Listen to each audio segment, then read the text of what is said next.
Q&A, karena setiap pertanyaan selalu ada jawaban. Dipandu oleh Yohana Margareta. Dan panelis kita hari ini, Virgie Becker, Pangi Caniago, Shirley Anavita, Anthony Leo,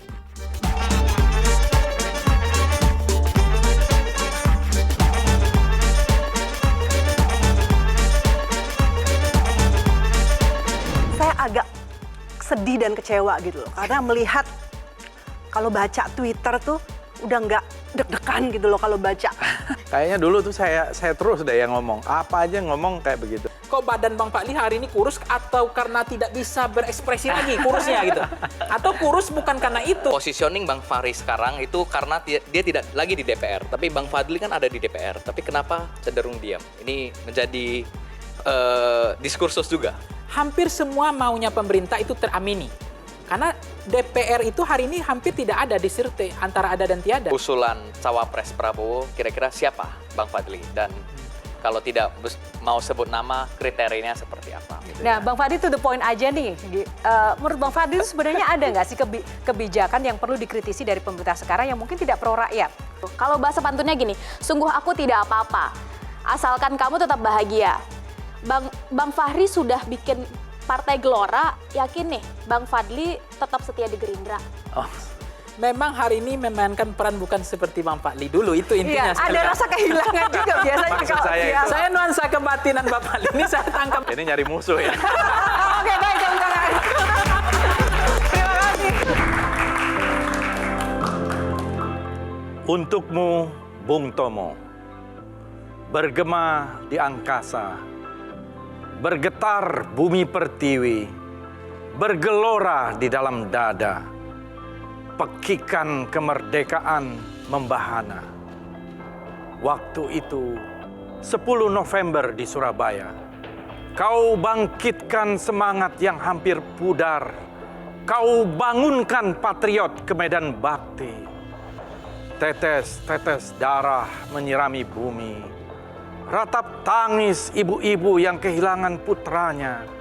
Di atas mayat-mayat bergelimpangan dalam bahana dentuman meriam. Mereka berkata, semua berkata, Allahu Akbar, merdeka atau mati. Sekarang kau telah tiada, Bapak kami. Di tanah suci, kau hembuskan nafas terakhir dalam doa. Tiada salvo, tiada bendera setengah tiang, tiada prosesi jenazah. Semua diam, semua kelam. Selamat jalan Bapak kami. Dalam haribaan Ibu Pertiwi, kau telah terlepas dari tirani, dari bumimu yang penuh noda dan dosa.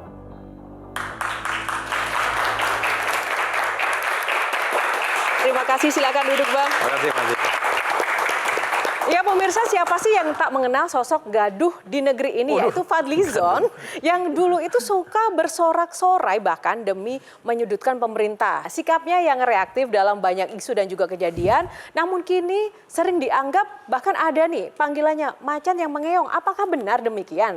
Nah, Bang Fadli dan juga rekan-rekan panelis seperti biasa nanti akan ada aturannya. Dalam memilih box, ada 9 box, di dalamnya akan ada topik-topik utama yang Bang Fadli harus wajib menjawab. Karena setiap pertanyaan selalu ada jawaban. Namun saya mau tahu dulu, menurut Bang Fadli sebenarnya serius nggak sih Pak Jokowi ini dukung Pak Prabowo? Beneran nggak sih? Ya menurut saya sih, masa nggak ada yang nggak beneran ya? Oh jadi beneran? Ya mudah-mudahan dong tentu. Dan ini hari-hari. spesifik ke 2024 nih. Iya justru itu. Bang Fadli itu dari hati atau formalitas Bang? Ini tadi Bang, jawab aja. Rasanya kelihatannya gimana? Rasanya sih formalitas, karena kita enggak tahu lah. seorang Fadlizon dulu kan menyerang pemerintah terus nih. Termasuk Ya, yang tadi sebenarnya Pak Jokowi. yang saya kritik itu adalah kebijakan-kebijakan. Dan kebijakan-kebijakan itu sebenarnya bagian dari upaya kita untuk memperbaiki kebijakan itu supaya kalau kita cinta sama tanah air kita, sama negara kita, kalau ada yang keliru kan harus kita koreksi. Kalau kita diamkan saja ya berarti kita membiarkan kebijakan itu berlangsung salah, prakteknya salah gitu. Jadi sebenarnya itu bagian juga dari tugas konstitusional, apalagi di DPR ya. Kewajibannya kita mengawasi eksekutif gitu. Oke, kita akan pilih box dulu. Nomor berapa yang pertama? Nomor 3. Nomor 3. Oke, baik kita buka box nomor 3. Langsung 2024. Virgi Becker, silakan Virgi yang pertama. Saya agak sedih dan kecewa gitu loh. Karena melihat kalau baca Twitter tuh udah nggak deg-degan gitu loh kalau baca cuitannya Bang Fadly. Kalau dulu kan setiap baca langsung cedar gitu kan. Ada bahagianya juga karena kayak mewakili kita semua gitu. Tapi sekarang tuh gini aja, kemana nih Bang Fadly? Ide-ide kreatifnya untuk nyinyir dalam tanda kutip mengkritisi dengan baik itu hilang gitu loh Bang. Masa semuanya harus saya gitu? Kayaknya dulu tuh saya terus deh yang ngomong. Apa aja ngomong kayak begitu ya, berkali-kali semua. Sorry, aku ingat banget pernyataannya di beberapa media ya, yang menyatakan iya kalau di DPR itu kan dibatasi, istilahnya tidak bisa semua lah saya ucapkan di sini. Makanya sosial media lah tempat saya berkoar-koar atau Jalan terus kan sosial media saya? iya isinya berita Bang, berita sehari-hari. Kalau belum berita tugasnya Metro TV aja ya. Tugas kami lah di Metro TV. Jadi biar peran itu saya kira banyak generasi baru yang harusnya lebih kritis gitu ya. Sehingga saya nggak selalu dicap sebagai tukang kritik gitu. Tapi Bang, kan dapilnya Bang Fadly itu kan sebenarnya suka banget Bang Fadly kayak gitu, nggak takut nanti 2024 maju nggak dipilih lagi? Nah, Apa saya karena kira memang positif saya sudah juga mau jadi menteri? masih mengkritisi kan.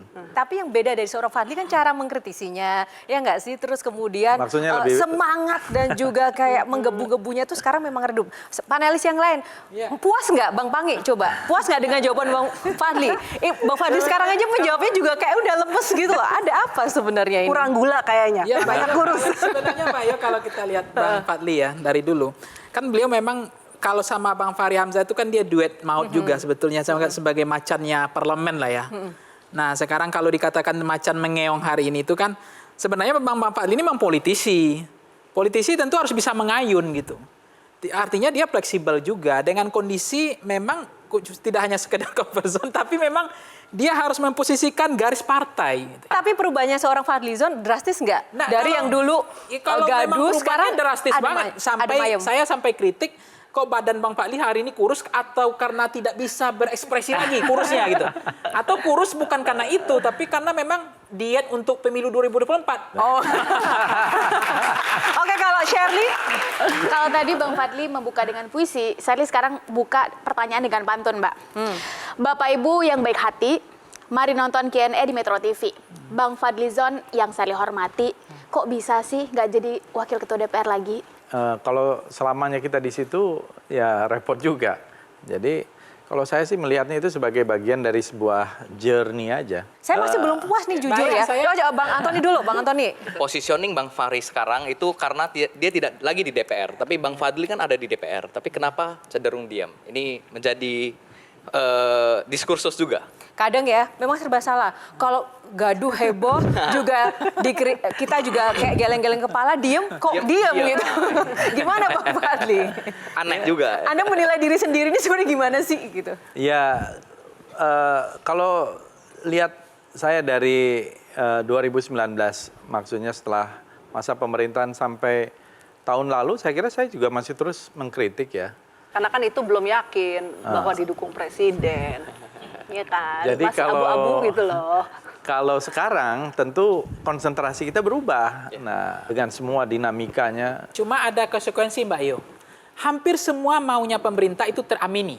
Karena DPR itu hari ini hampir tidak ada diserte antara ada dan tiada. Nah akhirnya resikonya hari ini kita lihat banyak kebijakan justru itu merugikan kepentingan rakyat kecil. Intinya sebenarnya Bang Fadly, kalau jadi oposisi yang ada tugas mulia loh, justru malah itu sangat bagus sekali mulia sebagai kontrol ya. Jadi sebenarnya kalau dibilang itu juga capek dan berat, itu justru malah bukan maksudnya disayangkan. Tapi pengen jadi menteri nggak kalau misalnya nanti bergabung dengan pemerintah, Bang Fadly? Jadi menteri apa Bang Fadly? Enggak lah.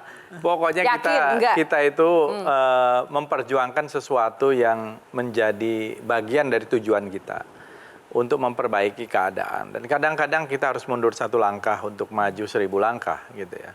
Untuk maju lebih banyak langkah. Itulah namanya politik, the art of the possible. Kalau ditawari jadi menteri, pengen jadi menteri apa, Bang? Saya nggak pernah berangan-angan ya untuk Yang paling cocok dengan kapabilitas Bang Fadli? jangan mancing-mancing lah. Yang paling penting kita menang dulu baru gitu. Oke, baik. Terima kasih. Masih balik ke 2024, Jo, boleh tanya satu lagi Oke, soal terakhir.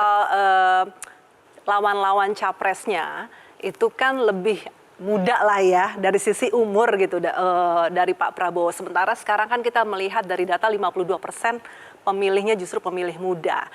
Apa kira-kira strateginya nih Bang Fadli, atau mungkin dari Bang Fadli yang selalu mengusulkan, mengidekan kepada Pak Prabowo untuk gini loh caranya memikat Karena anak-anak Prabowo muda. yang paling senior ya. Iya, tapi senior kan. saya kira yang mungkin dimiliki oleh Pak Prabowo dalam perjalanan beliau itu yang saya tahu dan saya kenal dekat adalah wisdom. Karena kan ditanya soal usia. Jadi bukan berapa usianya, tetapi bagaimana dia mengisi usia itu. Dan saya kira Indonesia membutuhkan orang yang mempunyai wisdom yang tinggi supaya bangsa kita ini tidak terpecah belah. Baik.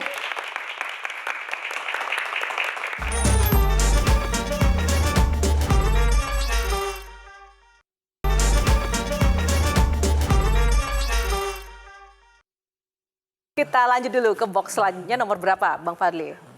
Nomor 7. Nomor 7, kita buka. Di balik nomor 7 ada FOMO. Nah, kita langsung saja ke Bang Antoni. Bang Fadli, ini kan udah dari tahun 98 di DPR. Kira-kira hal apa yang mau Bang Fadli lakukan kalau misalnya Prabowo menjadi presiden ataupun ya apa yang bisa jabatan yang ingin dipilih dan ingin dilakukan? Sikap pribadi ini Sikap, ya. Bagi saya ini mengalir gitu. Semua ini tidak ada yang tidak ada rencana, ya kalau kita lihat rencana Tuhan gitu. Oke, silakan Mbak, Shirley. Ada satu istilah begini Bang, bahwa usia dan masa seseorang dalam partai politik itu ada batasnya. Ya. Alasannya banyak, bisa karena kebosanan, bisa karena tidak diakomodir lagi, bisa karena berbeda pendapat, dan lain-lain.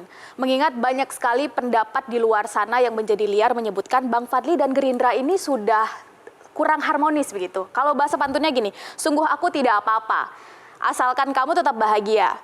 Bang Fahri sudah bikin Partai Gelora, yakin nih Bang Fadli tetap setia di Gerindra. Gimana itu Bang? Kan lagi ngetren ya.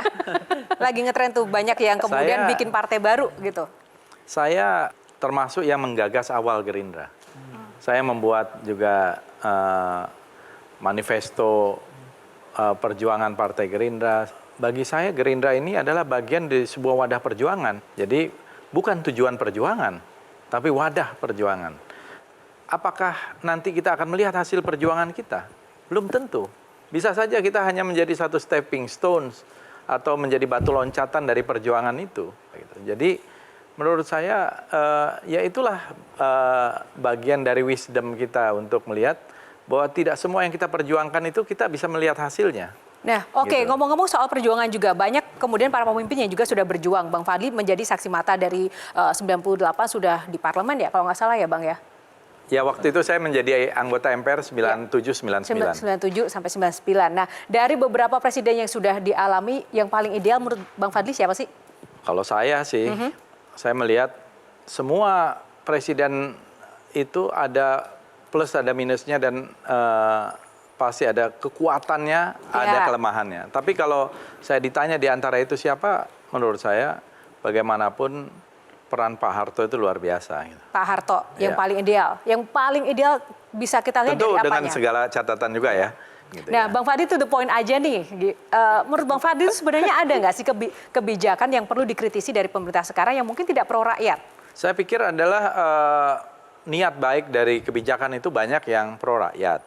Tapi dalam Wow, seorang Fadlizon lebih ini ya sekarang tapi yang manis implementasinya, gitu. implementasinya kadang-kadang tidak sesuai, gitu. Ini ya, misalnya kita lihat di dalam mengurangi kemiskinan, dalam soal subsidi, prakteknya juga saya kira belum sesuai atau belum sesuai dengan apa yang diinginkan, gitu. Bidang apa sih yang paling menonjol untuk Indonesia sekarang yang memang belum sepenuhnya pro rakyat atau belum oke gitu?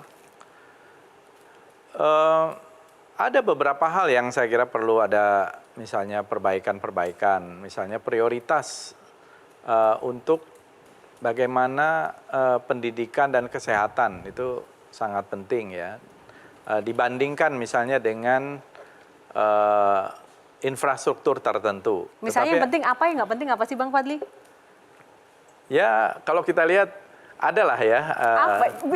Spesifik dong, kita kan butuh penjelasan nih. Maksud saya ambil contoh mana sehingga saya Jadi bisa. Mbak Yo, Karena ini Bang terlalu Fadli, luas. Memang hari ini memainkan peran bukan seperti Bang Fadli dulu, itu intinya. Iya, ada rasa kehilangan juga biasanya. Maksud saya Iya. itu- Saya nuansa kebatinan Bang Fadli ini saya tangkap betul. Karena kalau nanti viral kan repot juga Bang Fadli itu Bukan. jadi pemadam kebakarannya kan. Makanya kebijakan tadi kalau kan kita berharap misalnya soal Apa? mobil listrik misalnya itu kan tidak berpihak sama rakyat. Misalnya. Tapi begini, nah makanya saya ingin spesifik gitu, bukan umum. Mobil listrik menurut saya bagus, ya. Saya baru lihat di Vietnam bulan Desember lalu itu, diam-diam Vietnam membuat VinFast. Vietnam nggak pakai banyak ngomong segala macam, dia sudah ekspor ke Amerika, bahkan sudah bikin pabrik di Amerika mobil listrik itu.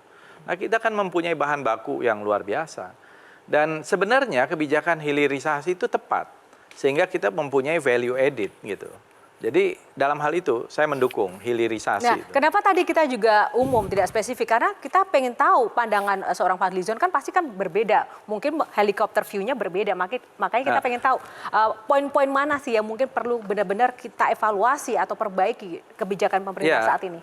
Karena tadi ini sikap personal, kira-kira kalau hari ini diminta usulan cawapres Prabowo, kira-kira siapa Bang Fadli? Dan kalau tidak mau sebut nama, kriterianya seperti apa? Mungkin kita ingin dengar nama juga dari Bang Fadli. Kalau itu kan sudah ada mekanismenya ya. Misalnya kita harus mempunyai 20% presidential threshold.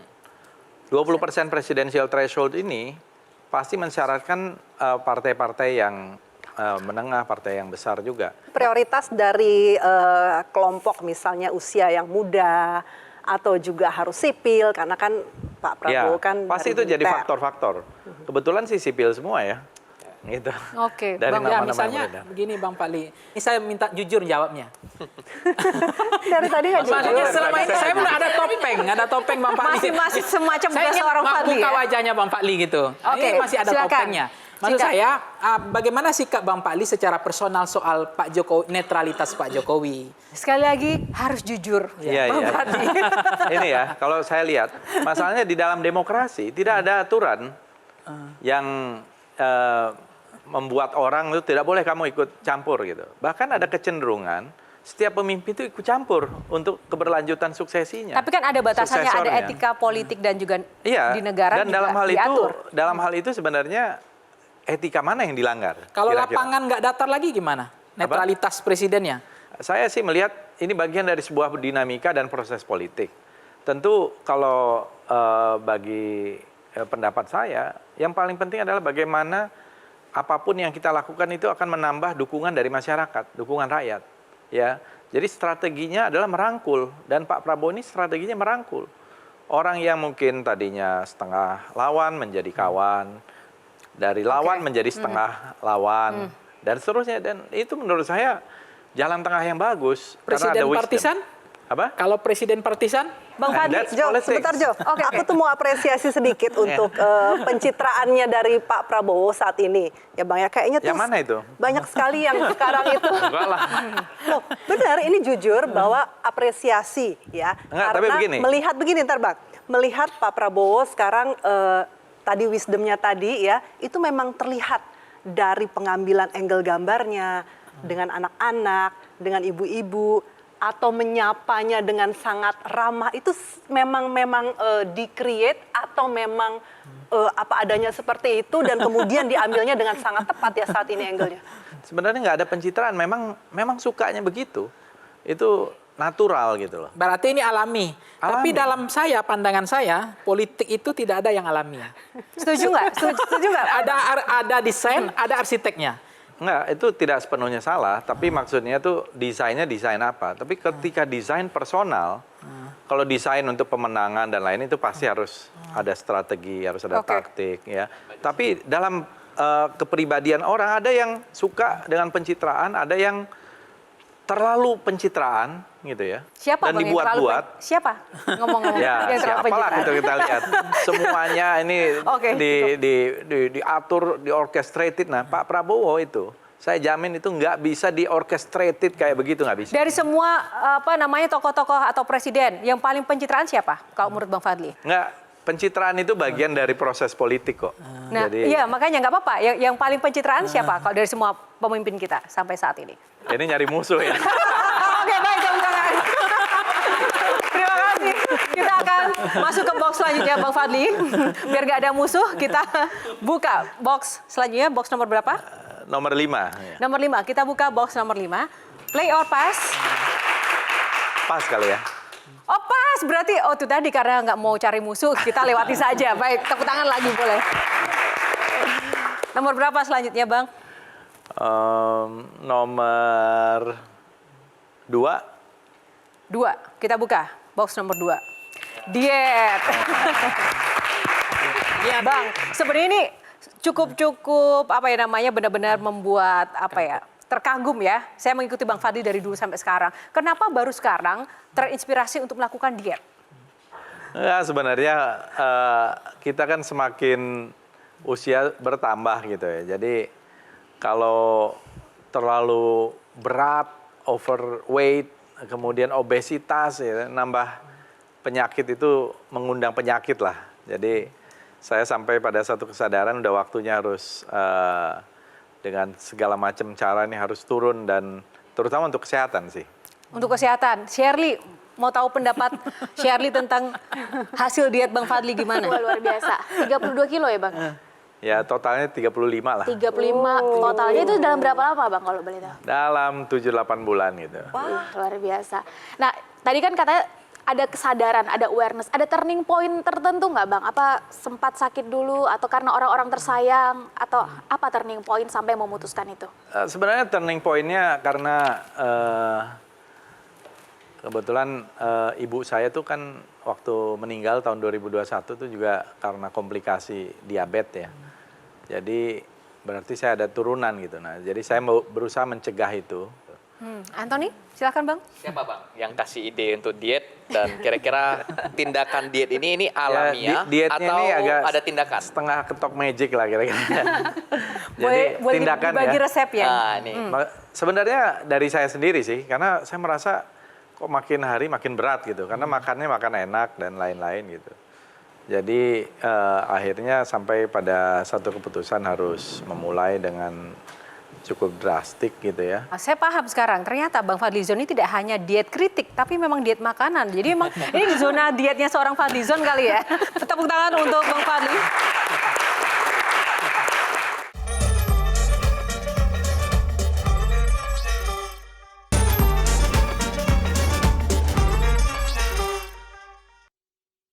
Baik, kita buka box selanjutnya Bang Fadli. Nomor berapa? Nomor 8. Nomor 8 kita buka box nomor 8. Zong. Bang Fadli, mau tanya. Dulu tuh sering banget saya tuh dengar Fadli Zong. Marah nggak sih dipanggil seperti itu? Saya tuh kalau dibully atau seperti itu biasa-biasa saja ya, nggak membuat saya marah gitu. Susah Apa yang paling bikin baper seorang Fadlizon? Nggak mungkin dong, nggak pernah baper. Nggak, dalam politik itu kita harus siap gitu ya. Oke, dengan dalam berbagai politik. macam resiko. Termasuk Menghadapi netizen? Saya kadang-kadang bulian netizen itu saya jadikan hiburan gitu. Dan nggak saya terlalu banyak tanggapi. Semakin kenceng itu semakin saya ketawa. Saya dikritik waktu saya lagi gemuk gitu. Aduh, kadang-kadang dikasih disebutnya ikan buntal gitu ya.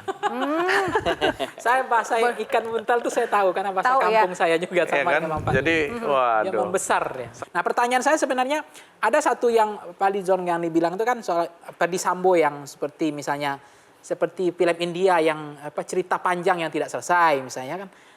Kemudian soal ada yang menarik misal soal istilah Bang Pak Li hari ini dianggap seperti macan yang sudah membeong gitu. Nah, ini gimana tanggapan Bang Fadli gitu?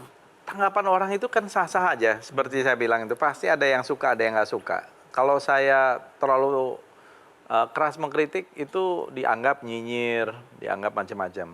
Saya diam juga dianggap kok jadi diam gitu. Jadi pasti ada yang, dan menurut saya itu ya harus kita nikmati lah. Yang paling penting kita tahu apa yang kita lakukan. Nah, saya berusaha gitu ya, seobjektif mungkin lah. Kapan istirahat, kapan kemudian mengkritik lagi, itu tergantung apa sih indikatornya, Bang Fadli? Tergantung situasi dan kondisi. Oposisi atau mungkin pemerintah itu tadi maksudnya? Cuaca, Mbak Yo. Tergantung cuaca politiknya ya. Saling mengonfirmasi sekaligus mengapresiasi. Mengapresiasinya karena penampilan Bang Fadli benar-benar di luar dari kebiasaan, baik itu secara ucapan maupun penampilan fisik. Yang kedua adalah saling mengonfirmasi ternyata politikus tulen itu sangat bisa bergonta-ganti baju, Mbak Yo. Sekali bisa sangat diplomatis. Ini baju saya memang udah ganti, tapi bukan karena itu. Justru itu, Chef. Jadi kita tuh kalau mau jadi politisi yang handal, itu memang harus belajar, betul-betul dari Bang Fadli. Iya. Tapi Dimana apa bedanya? semuanya adalah akhirnya kepentingan ya, Bang ya. Jadi Bang begini Jaja ya. ganteng begini sekarang. Di dalam awet muda 20 tahun. pidatonya John F. Kennedy waktu menjadi presiden, itu ada satu kalimat yang menurut saya bagus kan.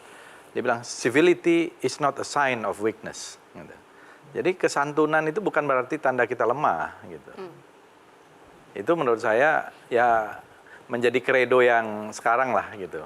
Nah, kalau boleh saya simpulkan sebenarnya memang kali ini kita memang sezong itu. Karena kita benar-benar melihat Fadlizon itu beda banget dari ekspektasi yang sesungguhnya kita harapkan seperti itu ya. Tapi ini, Kalau sama terus namanya tidak ada perubahan dong.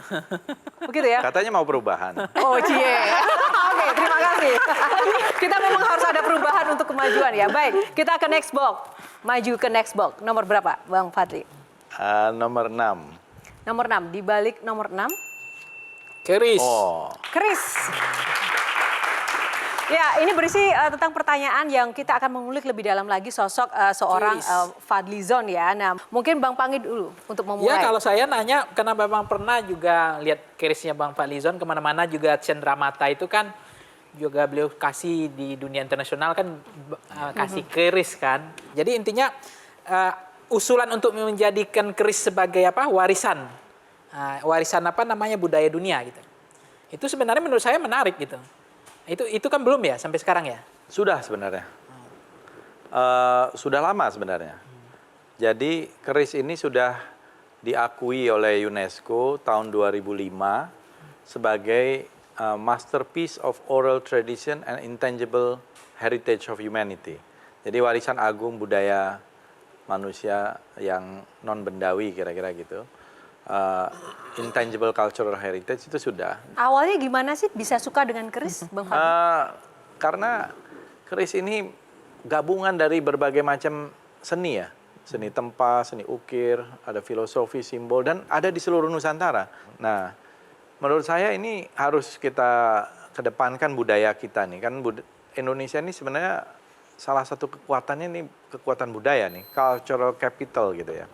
Dan salah satunya itu keris. Nah, jadi saya memberikan hadiah atau token of appreciation kepada orang luar itu keris. Saya kira saya udah menyumbangkan keris itu hampir ke seluruh dunia itu. Jadi di Pasifik Selatan itu ketua-ketua parlemennya juga waktu itu dapat satu-satu keris. Jadi udah ada di Nauru, udah ada di Marshall Island, Kiribati, Palau gitu ya.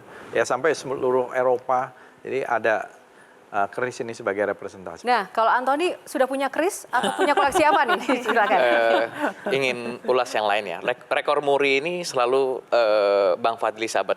Tapi untuk informasi 49 40-an ya. rekor muri ya Bang ya? Iya. Dari semua koleksi itu. Itu sangat luar biasa Bang Fadli. Apa motivasinya? Sebenarnya gini, motivasi saya itu kecintaan kepada benda-benda heritage Indonesia. Jadi saya mencatatkan saja sebenarnya supaya men-challenge supaya ada orang lain yang mematahkan muri saya gitu ya. Jadi terakhir ini saya dapat rekor muri untuk master musik Indonesia. Ya, kemudian juga kaset. Nah, saya kumpulkan kaset-kaset Indonesia dari 1973 sampai yang terakhir. Jumlahnya sekitar 15.000 kaset, tidak ada yang double gitu ya. Kemudian piringan hitam Indonesia dari 1910 sampai terakhir itu sekitar belasan ribu. Wayang-wayang, karena ada orang asing yang punya wayang sampai belasan ribu. Nah, gitu. Total ada berapa koleksi kerisnya? Adalah sekitar 2.000-an ya. 2.000-an, wow. Kita dukung Bang Fadli ya untuk koleksi keris dan juga melestarikan budaya dan kekayaan Indonesia. Baik, kita masuk ke box selanjutnya ya. Kita buka lagi. Nomor berapa Bang Fadli? Nomor 4. Nomor 4. Kepo plus 62. Apa itu? Nah, ini akan ada audiens yang akan memberikan pertanyaan kepada Bang Fadli. Langsung saja untuk diperkenalkan diri dan juga menyampaikan pertanyaannya. Perkenalkan, saya Abel. Saya ingin bertanya Pak Fadli ini kan sering banget memainkan sosial media ya, Facebook dan Twitter. Tujuannya tuh apa Pak? Apakah karena gabut gitu? Dan sebenarnya Pak Fadli ini tuh ingin menjadi seorang politikus atau influencer sih? Terima kasih Pak. Ya, jadi sekarang ini politik itu nggak bisa meninggalkan sosial media. Hampir semua politisi di Amerika dan di negara manapun semua menggunakan, ada Amerika misalnya Twitter mayoritas ya. Ada yang menggunakan di Cina beda lagi. Jadi ini cara berkomunikasi, jadi bukan influencer. Apa yang kita lakukan dipertanggungjawabkan. Dan kadang-kadang kita juga mendapatkan pertanyaan atau apa ya melalui. Dan kita juga memantau percakapan masyarakat kita gitu. Jadi menurut saya sosial media itu bagian yang sekarang tidak bisa dipisahkan dari politik. Gitu. Berarti menurut Bang Fadli, yang tidak punya media sosial politisi kita hari ini adalah sebuah anomali ya? Keanehan. Aneh ya? Pertanggungjawabannya kerakyat nggak ada ya? Dia Ya. kerja apa, tapi masyarakat tidak tahu apa yang dikerjain. Menurut saya aneh saja, karena ini kan media yang sekarang digunakan oleh publik. Ya, apalagi saya sendiri belum optimal. Dan setuju ya kalau memang medsos ini jadi Karena media bentuk untuk kritik pertanggungjawaban. sosial. Iya. Untuk pertanggungjawaban. Salah satu karena dia tools pemimpin ya. publik sih Mbak Yo. Wajib sih Iya, wajib. harusnya seperti itu Fardu ya. kifayah jangan-jangan. Oke, baik. Terima kasih untuk box kali ini.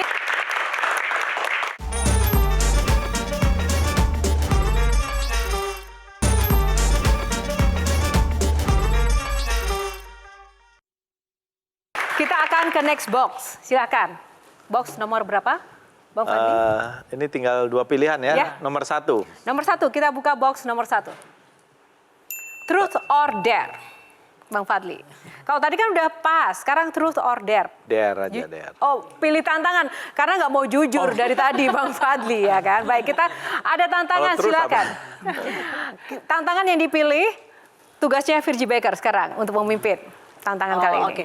Jadi tantangan kali ini Bang Fadli adalah mengkritisi orang-orang yang akan saya sebutkan berikut ini. Itu pakai satu kata enggak? Aduh. Singkat saja. Singkat aja. Ya. Yang pertama adalah Presiden Joko Widodo. Infrastruktur. Ada fotonya. Kita lihat. Infrastruktur. Apa yang dikritisi dari infrastrukturnya? Iya, maksudnya infrastruktur itu bagus gitu. Kan kritik, Mbak. Ini vitamin Mbak Kritik ya? Virgie, vitamin itu. Yang kedua, tokoh berikutnya adalah Ibu Megawati Soekarno Putri. Apanya yang mau dikritik?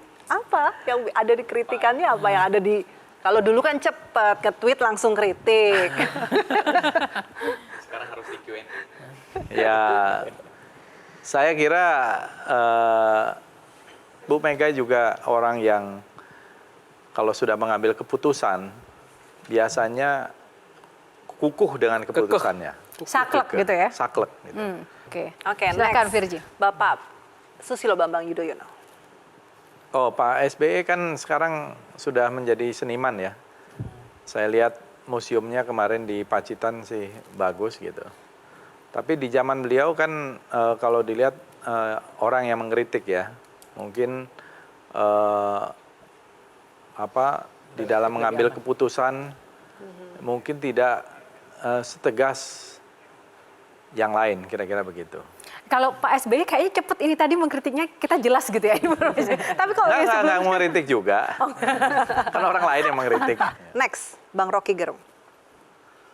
Rocky Gerung itu menurut saya elemen penting di dalam demokrasi kita. Ya, harus ada yang mengkritik begitu. Cuma mungkin kalau kemarin dilihat terjadi kehebohan, ya mungkin diksinya Rocky Gerung kan ya biasa, dia kan memang memancing pikiran-pikiran kita gitu, supaya Bang orang Febri, shock gitu melihat. Abang dulu juga suka kayak gitu loh Bang. Yang mana ya? Suka mancing keributan gitu. Baik, Ya, berikutnya saya kan Bang. juga nggak langsung. Satu lagi, Bapak Prabowo Subianto. Kritik saya adalah Pak Prabowo ini terlalu baik. Itu kritik loh. Sebagai seorang itu terlalu baik. Jadi efeknya dalam- apa karena terlalu baik itu? Ya terlalu baik, kadang-kadang juga kurang baik juga gitu. Boleh nggak, Sherly bertanya bukan Bang Fadli sebagai politikus, tapi sebagai negarawan. Apa sih tantangan Indonesia untuk tidak menjadi negara maju, Bang?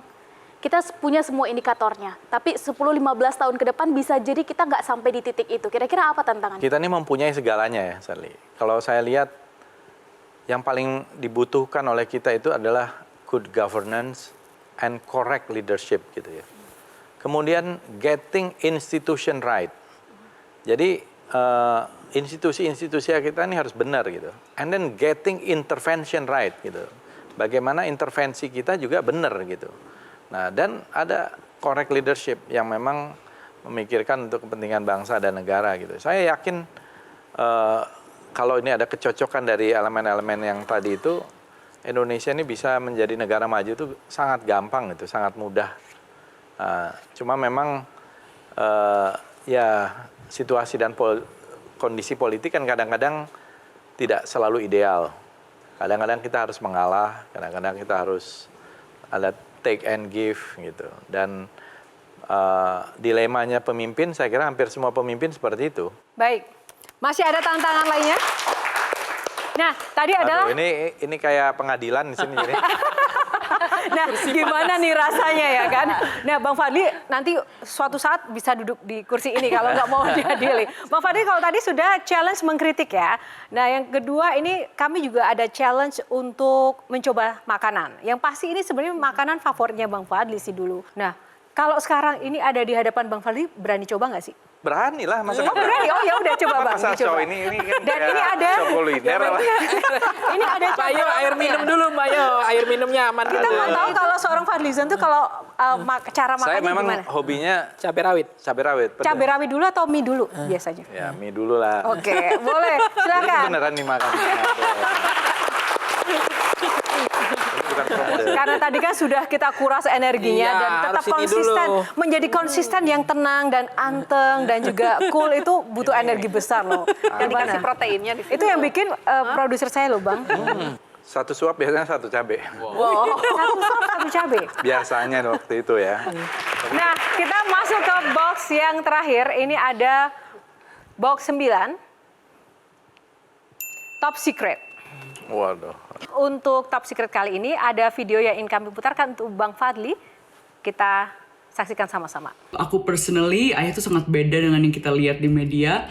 Ayah tuh orangnya sangat kocak, sering bercanda, sangat jahil, dan sebenarnya juga sangat kompetitif ya. Jadi ceritanya waktu aku di lockdown, waktu masih di sini di Inggris, aku nonton Queen's Gambit tentang catur dan sangat obses dengan catur. Selama 6 bulan aku setiap hari latihan catur. Dan Ayah belum main catur sekitar 10 tahun gitu. Terus waktu aku balik ke Indo beberapa bulan kemudian kita match dan Ayah sekitar selama 1,5 jam tetap menang gitu dan sangat kompetitif, sangat ambisius. Tapi kita akan rematch minggu depan dan aku akan menang this time. Baik, tepuk tangan. Tiba-tiba ada ini. Ini adalah putri pertama ya, Kalah ini Syafa. nggak lupa karena museum. Silakan, Bang Fadli. Tanggapan dulu tadi tentang kesan-kesan sang putri, Syafa, Iya. tentang Bang Fadli.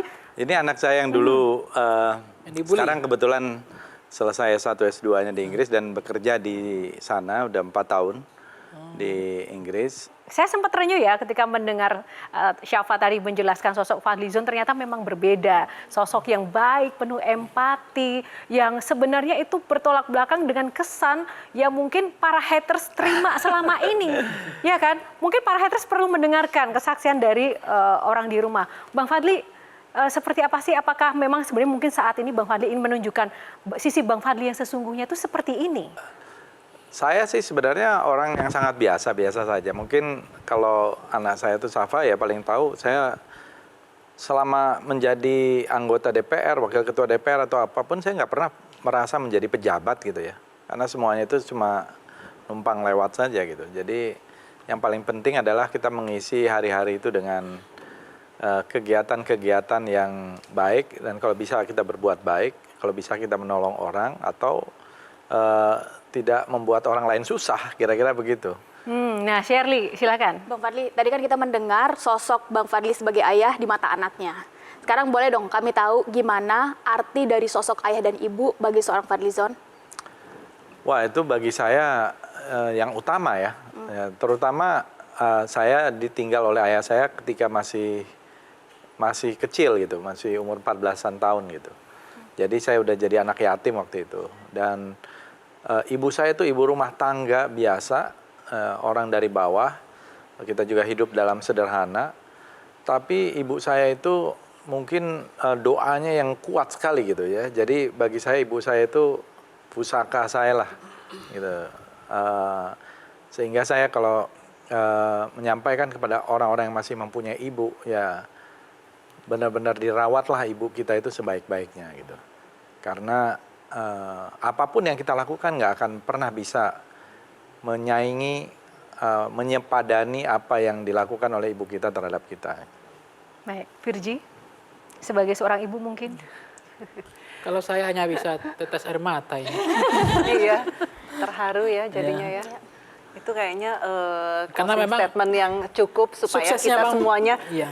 positif Suksesnya. ininya terhadap Bang Fadli, karena kita sangat mengapresiasi semua proses kehidupan yang Bang Fadli jalani, dan kita juga belajar banyak ya. Untuk sedikit, ini Shirley nampaknya begitu, kenapa berkaca-kaca? Enggak, Shirley, satu lagi boleh nggak? Boleh, boleh. Pesan apa yang pengen Bang Fadli sampaikan ke anak-anak Bang Fadli sekarang? Ya, kalau pesan saya sih menjadikan mereka itu meraih apa yang mereka inginkan, kira-kira gitu. Dan tentu tidak lupa kepada jati dirinya sebagai orang Indonesia, dan juga jati dirinya sebagai seorang Muslim gitu ya. Karena jangan sampai dia hilang identitasnya dimanapun gitu. Dan saya kira dia juga menjadi bagian dari warga dunia, tetap sangat toleran terhadap berbagai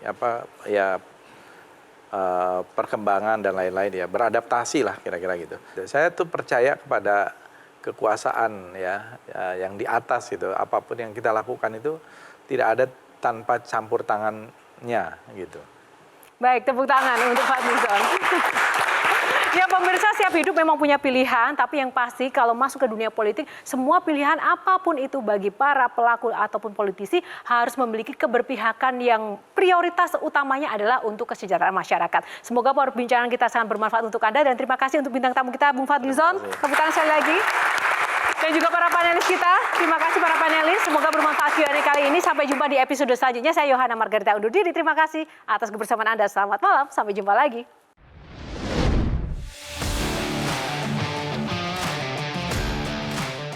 Tak cuma turun berat badan dengan drastis, seorang Fadlizon yang dulu nyaring kini tak lagi kritis.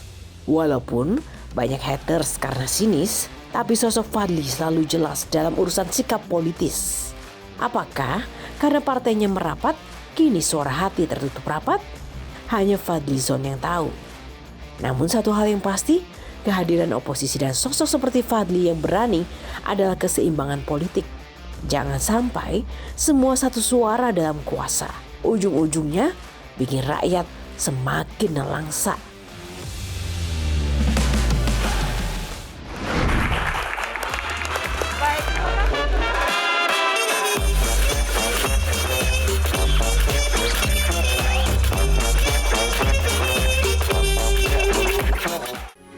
Metro TV.